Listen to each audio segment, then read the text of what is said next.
नमस्कार साथियों, मैं सुरजीत सिंह एक बार फिर से आप सभी के समक्ष आपके अपने YouTube channel Surjeet study point में आपका हार्दिक स्वागत करता हूं और आशा करता हूं आप लोग बहुत ही अच्छे, शानदार, जबरदस्त एवं मस्त होंगे और बहुत ही अच्छी तरीके से अपनी पढ़ाई को कर रहे होंगे। तो साथियों, समय ना लेते हुए अपना वीडियो स्टार्ट करते हैं। अगर वीडियो आपको अच्छा लगे, वीडियो का कंटेंट आपको अच्छा लगे तो वीडियो को लाइक एवं चैनल को सब्सक्राइब और शेयर करना बिल्कुल ना भूलें। तो आइए, हम लोगों ने क्रिया को पूर्ण रूप से एकदम समाप्त किया था और हेडिंग डलवाई थी विशेषण। तो विशेषण के बारे में हम जान लेते हैं, विशेषण क्या होते हैं और विशेषण की परिभाषा क्या होती है और विशेषण के बारे में और क्या क्या होता है, वो कहाँ कहाँ इसका प्रयोग होता है, उसके बारे में बहुत ही अच्छे से इसको क्लियर करते हैं। ठीक है, तो आते हैं विशेषण। अब लिखते हैं विशेषण की परिभाषा।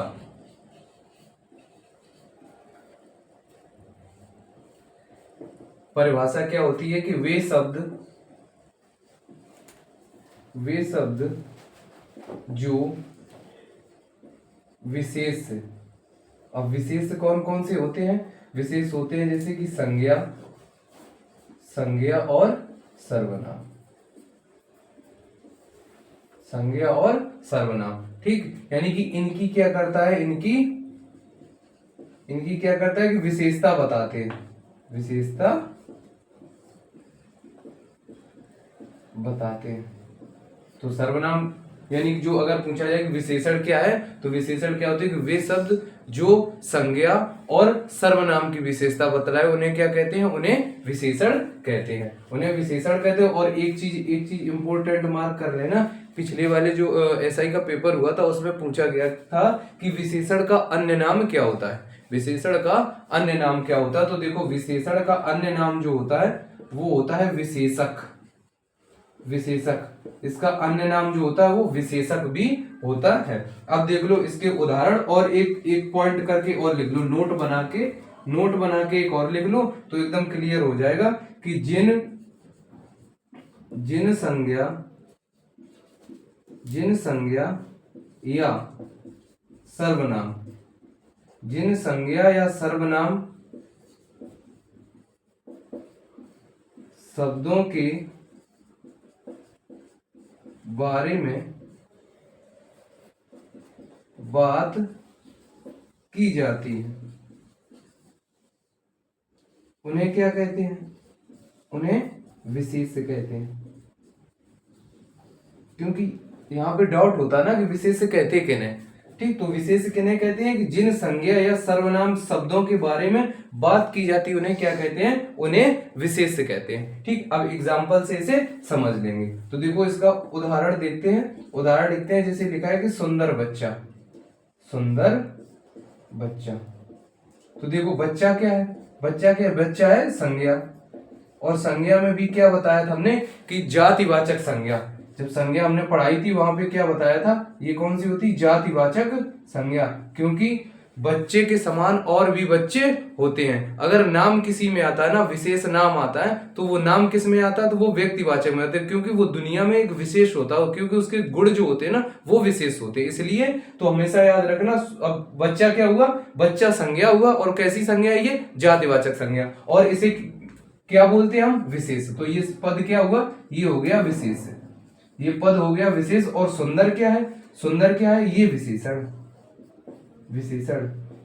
क्योंकि बच्चा की सुंदरता, यानी कि बच्चा जो संज्ञा की है ना वो विशेषता बतला रहा ना कि बच्चा कैसा है? बच्चा सुंदर है। बच्चा कैसा है? बच्चा सुंदर है। और दूसरा एग्जांपल देख लो, जैसे लिखा है चालाक व्यक्ति। ठीक, तो व्यक्ति कैसी संज्ञा है? व्यक्ति भी जातिवाचक संज्ञा होती है, क्योंकि एक व्यक्ति जैसे अन्य भी व्यक्ति होते हैं। ठीक, तो ये क्या हो गई? ये हो गई आपकी संज्ञा, ये हो गई संज्ञा। और चालाक क्या हो गया? ये हो गया आपका विशेषण। यानी कि ये हो गया विशेषण, क्योंकि व्यक्ति की विशेषता बतला रहा कि वह कैसा है, वह चालाक व्यक्ति है। ठीक है, तो यानी कि विशेषण क्या हो गया? विशेषण हो गया इसका चालाक। ठीक, और भी इसके अगर अन्य उदाहरण लिखो, अन्य भी उदाहरण इसके लिखवाए दे रहे हैं। ठीक, जिससे और भी क्लियर एकदम हो जाएगा। अन्य है, जैसे लिख लो, हाँ, बुद्धिहीन पुरुष। तो देखो, पुरुष क्या है? पुरुष संज्ञा है। पुरुष क्या है, संज्ञा है, और बुद्धिहीन क्या है, ये विशेषण है। यानी कि उसकी विशेषता बतला रहा है कि विशेषण व्यक्ति पुरुष कैसा है, पुरुष बुद्धिहीन है। ठीक, अब देखो संज्ञा की बात तो होगी, अब सर्वनाम का एक ले लो उदाहरण, एक सर्वनाम का उदाहरण ले लो जिससे बिल्कुल क्लियर हो जाएगा। यानी कि देख लो, जैसे लिखा है कि यह बहुत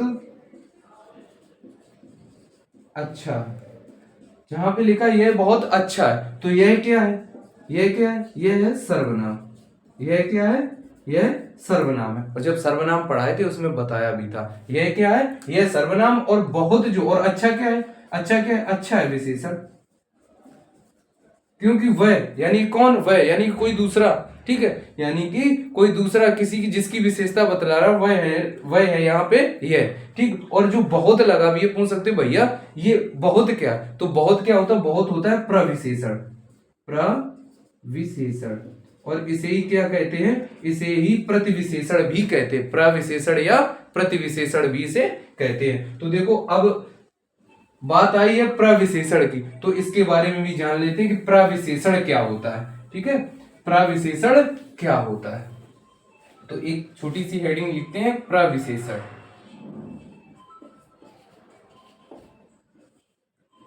प्रविशेषण, तो देखो प्रविशेषण क्या होते हैं, प्रविशेषण लिखते हैं कि वे शब्द जो विशेषण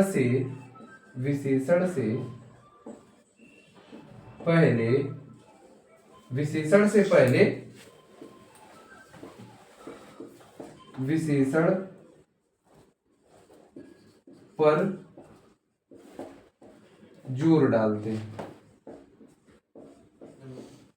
विशेषण से पहले विशेषण पे जोर डालते हैं। जोर डालने का मतलब क्या होता है कि यानी कि उसमें कुछ परिवर्तन लाता है कि वह बहुत अच्छा, यानी कि वह बहुत, यानी कि उसमें कोई ना कोई थोड़ी बहुत परिवर्तन लाता है उसे, यानी कि थोड़ा बहुत जोर डालते हैं। ठीक है, तो उसे क्या कहते हैं, उसे प्रविशेषण कहते हैं। देखो जहां पे हमें लिखा था यह बहुत अच्छा है, ये भी तो लिख सकते हैं, तो यह अच्छा है, तो बहुत जब डाल देते हैं ना तो उसका क्या होता है, उसका प्रभाव ये पड़ता है ना कि वह बहुत अच्छा है, बहुत ही अच्छा है। तो ठीक है, तो क्या क्या किया था उसने, यहाँ उस पे जोर डाला था। ठीक है, अब देख लो आगे, अब इसके जैसे और भी उदाहरण लिख लो, इसके और भी उदाहरण लिख लो। उदाहरण जैसे लिख लो कि भोजन बहुत स्वादिष्ट है।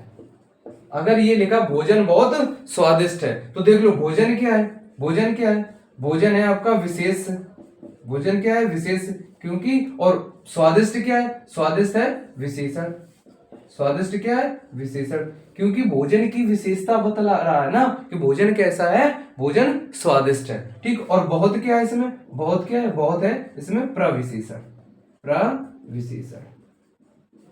अब आपको समझ में आ गया होगा कि विशेषण, प्रविशेषण किसे कहते हैं, जो विशेषण से पहले आके और विशेषण पर जोर डालते हैं, उन्हें क्या कहते हैं, उन्हें प्रविशेषण कहते हैं। अब इसके और भी एग्जाम्पल लिख लो, एग्जाम्पल नंबर दूसरा लिख लो इसमें कि श्याम बहुत अच्छा लड़का है। अगर लिखा है कि श्याम बहुत अच्छा लड़का है, तो देख लो श्याम क्या है, श्याम इसमें हो जाएगा विशेष।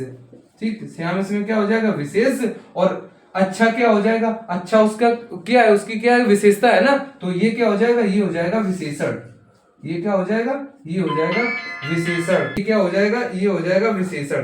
ठीक है, तो और बहुत क्या हो जाएगा, बहुत हो जाएगा प्रविशेषण, प्रविशेषण, बहुत हो जाएगा आपका प्रविशेषण। तो अब आपको ये बिल्कुल आपको एकदम क्लियर हो गया होगा। अब देखते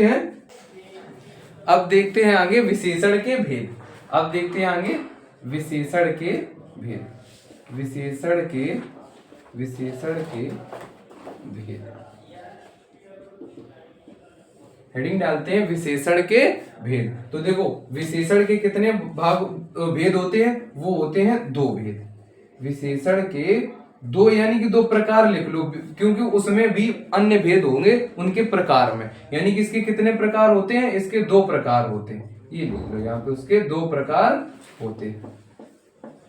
दो प्रकार होते हैं। कौन कौन से होते हैं वो देखो, अभी हम यहाँ पे आपको क्लियर किए देते हैं। वो होते हैं स्थान के आधार पर, स्थान के आधार पर, और किसके आधार पर होता, और होता है रचना, रचना व प्रयोग के आधार पर।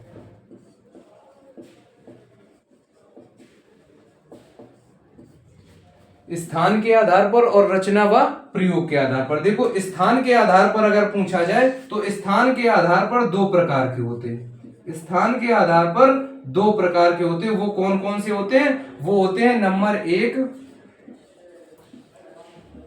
नंबर एक उद्देश्य, उद्देश्य विशेषण, और जो नंबर दो होता है वो होता है विधेय विशेषण, विधेय विशेषण। उद्देश्य विशेषण और विधेय विशेषण। और रचना व प्रयोग के आधार पर अगर पूछा जाए तो ये मुख्यतः यानी कि चार प्रकार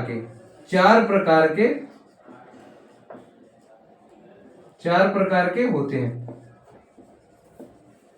मुख्य रूप से अगर पूछा जाए, क्योंकि पिछले वाले एसआई में जो पूछा गया था वो पूछा गया था कि मुख्य रूप से कितने प्रकार के होते हैं, तो चार प्रकार के होते हैं। और जो अभी कालांतर में जो और भी कवि हुए हैं उन्होंने क्या किया, उन्होंने कहीं कहीं पे पांच प्रकार के भी लिखाए हैं। तो जो पूछा जाए, क्योंकि अभी हिंदी जो मानकीकरण जो है उसमें अभी पांच प्रकार से इसे अभी मान्य नहीं किया गया। जब मान्य होगा तब हम इसको फिर दोबारा से पढ़ेंगे। तो अभी तक हम कितने पढ़ेंगे? अभी तक सिर्फ हम चार ही इसे पढ़ेंगे, क्योंकि जो आयोग मानता है वो चार ही मानता है। ठीक है, तो देखो रचना और प्रयोग के आधार पर कौन कौन से होते हैं। देखो नंबर एक लिखते हैं संख्यावाचक, संख्यावाचक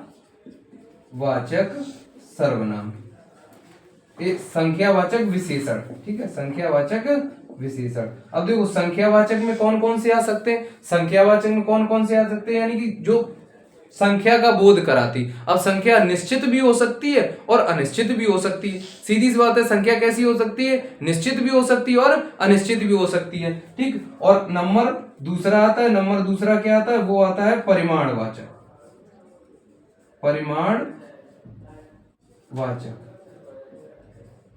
तो परिमाणवाचक क्या होता है? इसमें माप तौल, इसमें क्या होता है? अब बहुत बहुत बच्चों को ये डाउट रहता है कि परिणाम और परिमाण, इनमें बहुत डाउट रहता है कि परिणाम क्या होता है और परिमाण क्या होता है। देखो परिणाम क्या होता है? परिणाम होता है कि रिजल्ट। परिणाम क्या होता है? रिजल्ट। जैसे कहा जाता है ना, जैसे हम हाई स्कूल इंटर में होते हैं, बीएससी में किसी में होते हैं, तो क्या कहते हैं कि तुम्हारा परिणाम क्या आया, तुम्हारा परिणाम क्या है, यानी कि तुम्हारा रिजल्ट क्या आया। तो रिजल्ट यानी कि जो होता है ना, रिजल्ट जो होता है ना, रिजल्ट जो होता है वो किस में आता है? वो आता है परिणाम में। और जो परिमाण होता है वो आती है क्वांटिटी। ठीक, तो इसका मतलब क्या होता है? इसमें माप तौल, इसमें क्या आता है? इसमें माप तौल आता है। ठीक, और माप तौल कैसा हो सकता है? माप तौल कैसा हो सकता है? निश्चित भी हो सकता है और अनिश्चित भी हो सकता है। ठीक है, तो ये चीज देखते हैं और आगे इसके। और तीसरा नंबर होता है, जो तीसरा नंबर होता है वो होता है सार्वनामिक विशेषण, सार्वनामिक विशेषण, सार्वनामिक विशेषण। और नंबर चार जो होता है वो होता है गुणवाचक विशेषण, गुणवाचक विशेषण। देखो नाम है गुणवाचक विशेषण, लेकिन इसमें क्या होता है? गुण भी आते हैं और अवगुण भी आते हैं। क्योंकि आदमी यही तो कहता है ना कि उसके गुण कैसे हैं, अच्छे भी हैं और खराब भी हैं। तो गुणवाचक में क्या आता है? गुणवाचक में गुण भी आते हैं और अवगुण भी आते हैं। ठीक है, तो अब देखते हैं आगे। और अब हेडिंग डालते हैं कि स्थान के आधार पर। ठीक, स्थान के आधार पर।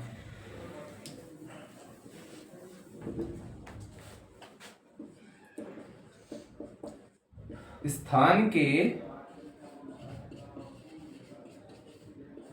आधार पर, स्थान के आधार पर हमने दो पढ़े थे। और उसमें क्या हम देखते हैं, उसमें हेडिंग डालते हैं नंबर एक उद्देश्य विशेषण, उद्देश्य विशेषण।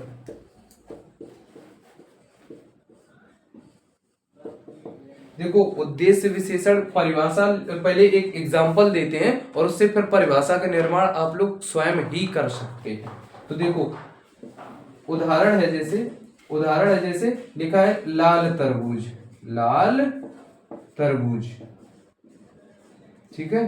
तो देखो यहाँ पे क्या है, तरबूज क्या है, तरबूज क्या है, तरबूज है विशेष, तरबूज क्या है विशेष, और लाल क्या है, लाल क्या है, लाल है विशेषण, क्योंकि तरबूज की विशेषता कौन बता रहा है, लाल, कि तरबूज कैसा है, तरबूज लाल है, ठीक है।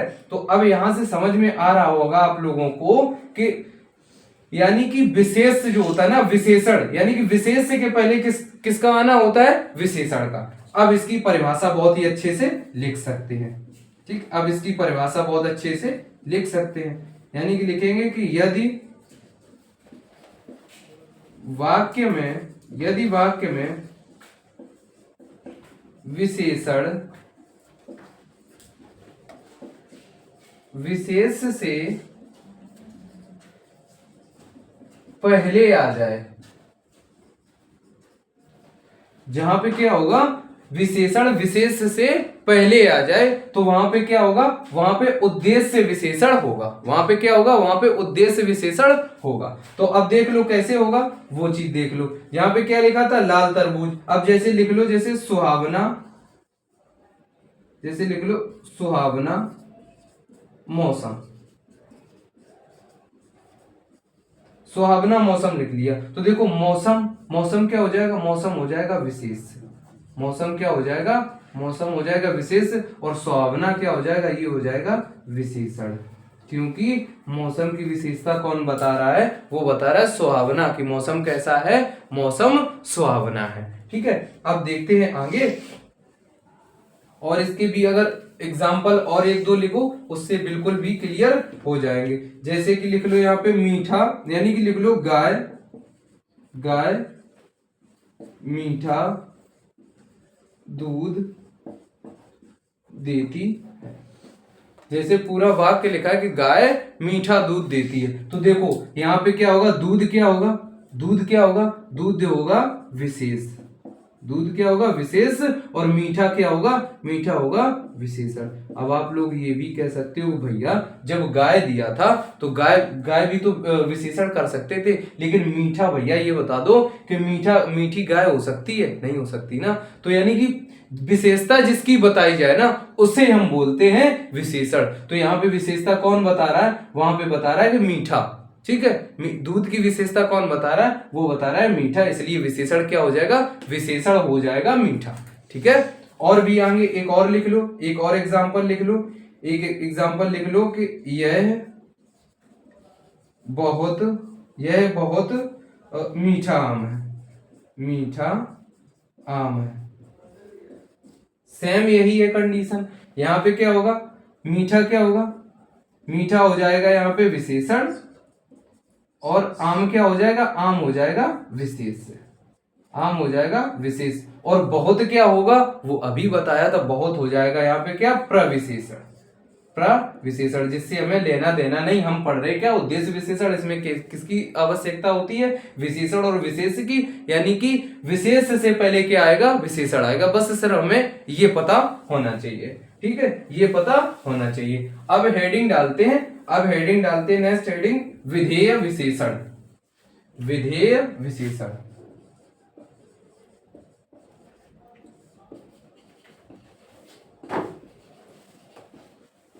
विधेय विशेषण जो होता है वो उद्देश्य विशेषण का जस्ट अपोजिट होता है, जस्ट अपोजिट होता है। इसमें क्या होता है, उसमें क्या होता था, उसमें होता था कि विशेषण विशेष से पहले आता था, लेकिन इसमें क्या होगा, इसमें होगा कि विशेषण जो होगा वो विशेष से बाद में आएगा, विशेषण से विशेष से बाद में आएगा। तो इसकी परिभाषा लिख लो कि इस वाक्य में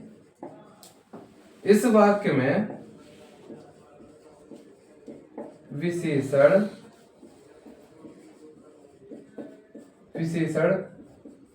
विशेष के बाद में आएगा। सीधी सी बात क्या होती है कि इस वाक्य में क्या होता है कि विशेषण विशेष के बाद में आता है, और वो देख लो एग्जाम्पल उसी के जस्ट अपोजिट कर लो, उसी के जस्ट अपोजिट जैसे कैसे होगा इसमें, जैसे तरबूज, तरबूज लाल है, तरबूज कैसा है, लाल है, तो इसमें क्या हो जाएगा, इसमें विशेष क्या हो जाएगा, इसमें विशेष आगे हो जाएगा तरबूज, और लाल क्या हो जाएगा, लाल हो जाएगा विशेषण, लाल क्या हो जाएगा, विशेषण। यानी कि एक बात बहुत ही अच्छे से समझ में आ रही होगी कि विधेय विशेषण में क्या होता है, जो उद्देश्य विशेषण होता है, उद्देश्य विशेषण का जस्ट अपोजिट होता है, उसे क्या कहते हैं, उसे ही हम क्या कहते हैं, उसे कहते हैं विधेय विशेषण, उसे क्या कहते हैं, उसे ही कहते हैं विधेय विशेषण। ठीक है, और जैसे और भी लिख लो इसमें, जैसे लिख लो कि यह, अब जैसे देखो पेपर में पूछा जा सकता है, बहुत लोग ये भी कह सकते हैं कि भैया अगर पेपर में आएगा तो वो क्या सिर्फ ऐसे ही आएगा, नहीं, अब वो कैसे आ सकता है वो देख लो। जैसे देखो लिखा है नंबर 1 लिखा है जैसे कि यह व्यक्ति बहुत ईमानदार है, यह व्यक्ति बहुत ईमानदार है। तो देखो व्यक्ति क्या होगा, व्यक्ति होगा इसमें विशेष से, व्यक्ति का होगा इसमें, व्यक्ति होगा इसमें विशेष से, और ईमानदार क्या होगा, ईमानदार इसमें क्या होगा, ईमानदार होगा इसमें विशेषण, ईमानदार इसमें क्या होगा, ईमानदार होगा इसमें विशेषण। देखो अब ये अब क्या बोलोगे कि भैया इसमें तो बिल्कुल अपोजिट है, क्योंकि देखो व्यक्ति विशेषण, विशेष कहां आया, विशेष आया पहले। अब देखो हमने पढ़ा क्या है कि विशेषण क्या होता है, कि इस वाक्य में विशेषण जो होता है विशेष के बाद में आता है, और इसमें क्या है, विशेषण पहले है। तो अब ये क्या होगा, ये होगा यहाँ पे विधेय विशेषण, विधेय विशेषण। यहाँ पे क्या होगा, विधेय विशेषण क्या है कि विशेषण विशेष से बाद में आएगा, तो इसमें क्या है, विशेषण विशेष से क्या है, बाद में है, बाद में है ना। अब देख लो इसी का एक और लिख लो, जैसे लिखा है कि यह बहुत ईमानदार व्यक्ति है, जस्ट अपोजिट लिख दिया ना, तो इसमें क्या हुआ, ईमानदार क्या हुआ, ईमानदार हो गया इसका विशेषण, और व्यक्ति जो है, व्यक्ति क्या हो गया, व्यक्ति इसमें हो गया विशेष, व्यक्ति हो गया इसमें विशेष। तो अब इसमें क्या होगा, इसमें हो जाएगा उद्देश्य विशेषण। मेरा यही उद्देश्य है कि वह व्यक्ति बहुत ईमानदार है, वह व्यक्ति बहुत ईमानदार है, तो उसमें क्या हो जाएगा, उसमें हो जाएगा विधेय विशेषण। और अगर ये आ जाए कि यह बहुत ईमानदार व्यक्ति है, यानी कि उसको पलट दिया जाए, तो बस यही होता है उद्देश्य और विधेय विशेषण। अब हेडिंग डालते हैं नेक्स्ट, और हेडिंग है रचना व प्रयोग के आधार पर, रचना व प्रयोग के आधार पर, रचना व प्रयोग के आधार पर। ये वाली जो हेडिंग होगी वो नेक्स्ट वीडियो में आप तक प्रोवाइड करा दी जाएगी। तब तक के लिए आज्ञा लेते हैं। जय हिंद, जय मां सरस्वती।